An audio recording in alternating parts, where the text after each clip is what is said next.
Hello, YouTube. Welcome to my channel, Marriage, Politics, and Sports. Again, when you talk about Candice Owens, you're always on the political side. And this is a conversation that she has with another lady who was fired from her job because she dared to speak out against the atrocities in Israel.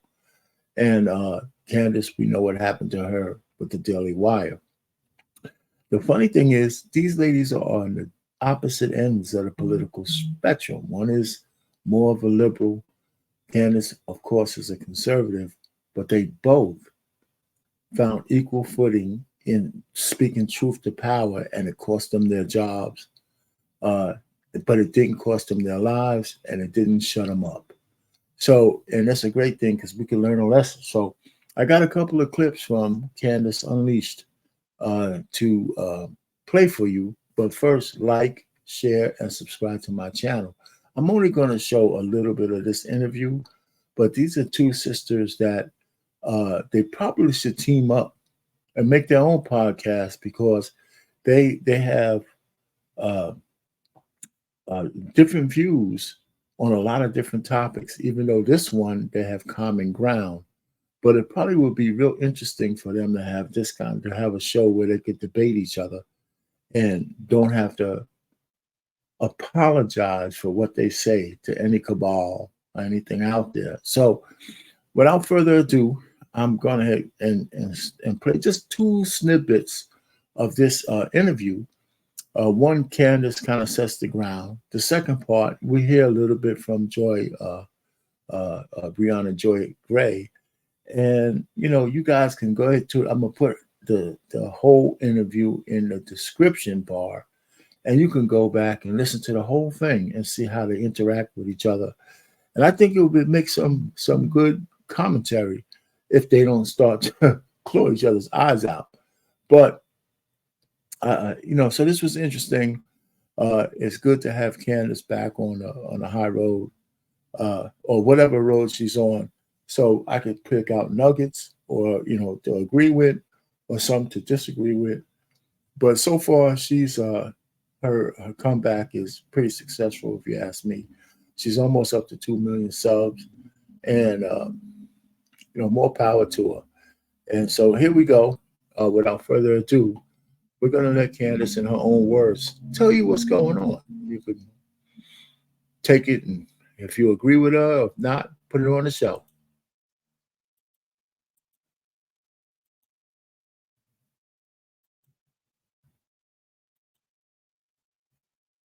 Weird out there. I think we can all agree.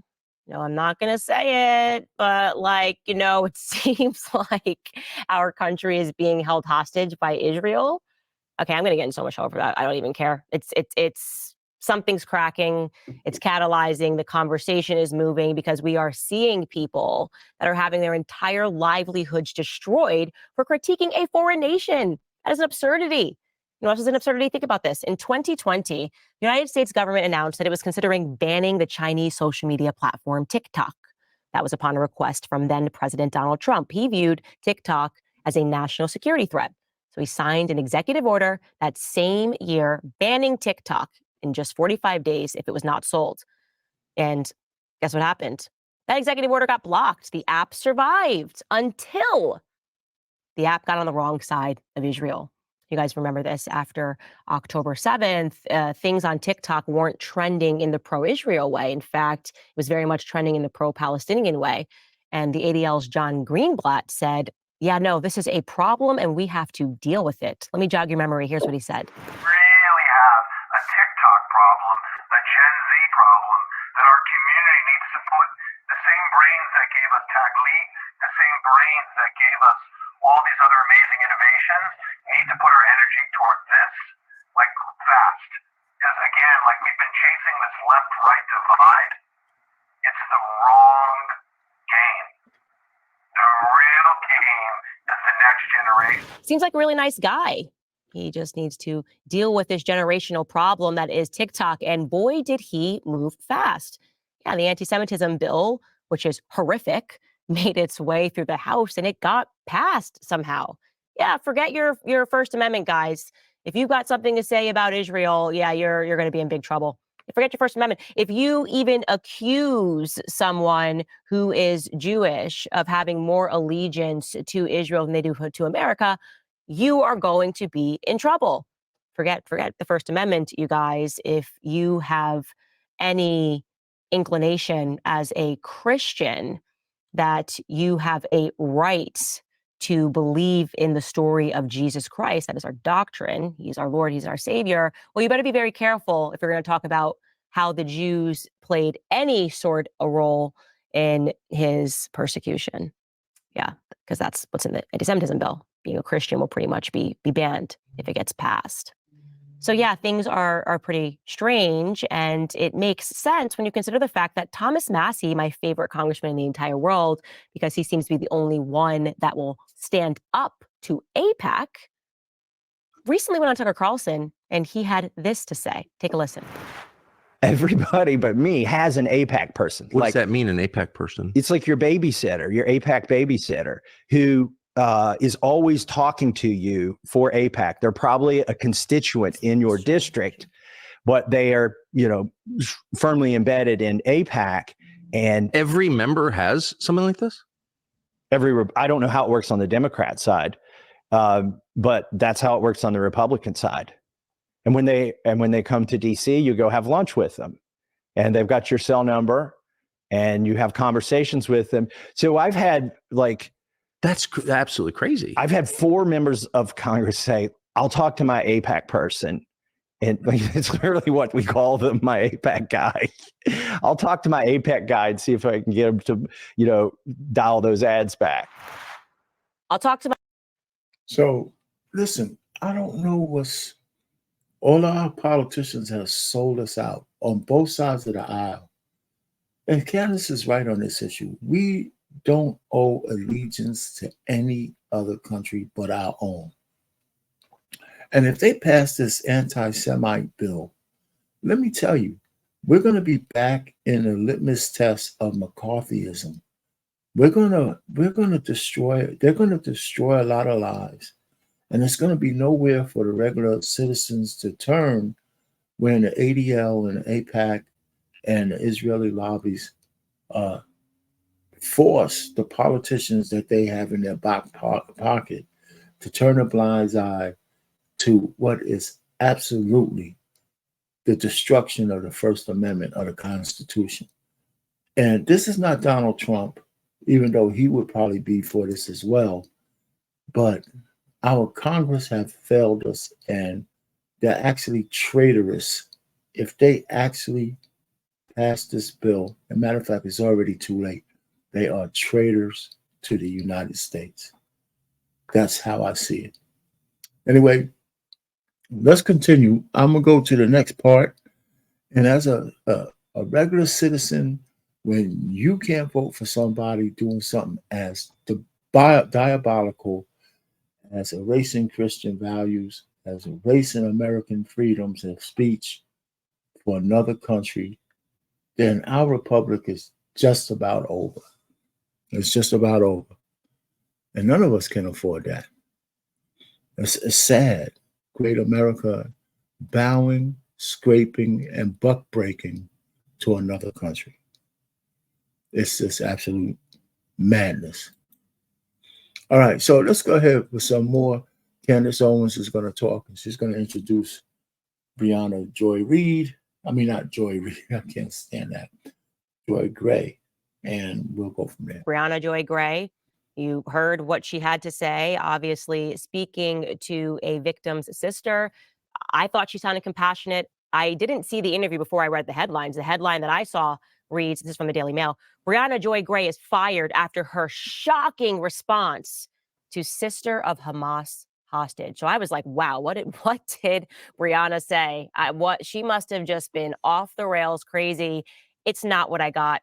Very, very excited, Briahna, to have you join us here today. I know you're in the midst of a firestorm. How are you doing? I'm doing all right. And I really do appreciate you reaching out, Candice, as someone who has been through this not so unique experience. I was going to say unique experience, but increasingly it's happening as I think more and more journalists who might not have focused on this particular issue in the past find themselves doing so, informing themselves and finding themselves on the quote unquote wrong side of this issue when it comes to censorship. So I really do appreciate you reaching out. And it's interesting to have you and I speaking because we are not on the same side of the political aisle. I mean, you are a person, your background, you were the spokesperson for the Bernie Sanders campaign. I mean, I was very much identified as a Trump supporter about as far as you could be in the media's eyes when he was running in 2016.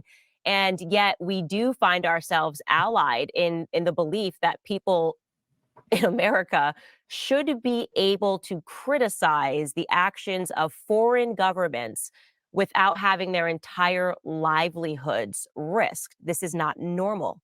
And yet there are so many people who know, like I know and like you know, that if you are in media, you got to be careful talking about Israel. Why is that? Yeah, it really is the one true red line. And I think you experience that as being part of a media organization that I think rightly really prioritized and focused on various threats to free speech in various different contexts and across the political spectrum. But it really does feel like free speech except for when it comes to Israel, progressive except for when it comes to Palestine. I mean, there is this Palestine-sized hole or exception in a lot of people's principled stance against various issues. And I say progressive except for Palestine because there are similarly people on the left who say that they care about various groups, who say that they are anti-war, but who very similarly will look the other way or frankly become very oppositional when suddenly the people that we're talking about who are being under siege in a conflict are in fact Palestinian. Yeah, and it's particularly interesting to see the way the media reports on these incidents, and I see it already in how they're speaking about your firing because they don't actually say what it is that you said that was controversial. I saw this when I left the Daily Wire. Andrew Klavan does this episode. He's like, she was saying things in a way, but he can't actually point to what I said because actually there was something that I said that was controversial, unless you view a certain race to be just above critique, really is what it is. If you view a certain race to be above critique. And I found that when I was being lied upon by a man named Rabbi Barclay. I mean, he lied so badly about me that PJ Media wound up taking the article down after I interviewed him because I was genuinely curious. Like, how could you say you're a rabbi, you're supposed to be a leader in your community, and you're publishing lies about things that I never said. And when he spoke to me, he was very honest. And I realized, okay, he's actually just a racial supremacist. He's telling me that he believes that, if Jewish blood is shed, it does in fact matter more. When it is Jewish history, it matters more. And I appreciated his honesty, and I could see why we were going to be on the wrong side of this issue, because I don't believe in racial supremacy, whether it's coming from BLM leaders talking about, their list of demands for white people. I don't believe in racial supremacy if it's white people, and I certainly am not going to accept it if it's Jewish people. That's not something that anyone should accept. Let me stop it right there. Sis, you can go back and listen to this full interview because it's quite interesting. It's good to see two sisters sit down. I mean, overly highly intelligent Black women in the political field saying their commentary.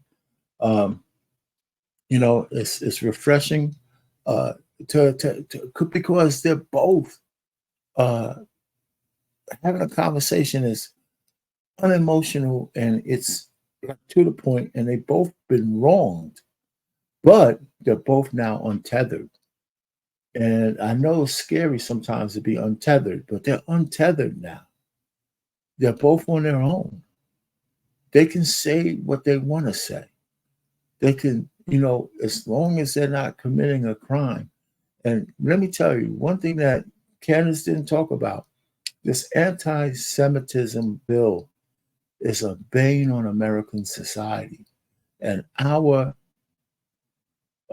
representatives are going to pass it because they're all beholden to the Israeli pact that feeds the money, that guides their fingers when they write laws. And we've been sold out. As American people, our politicians have sold out. It's unbelievable. And once you see it, you can't unsee it. Our pain, marriage, politics, and sports. Over and out.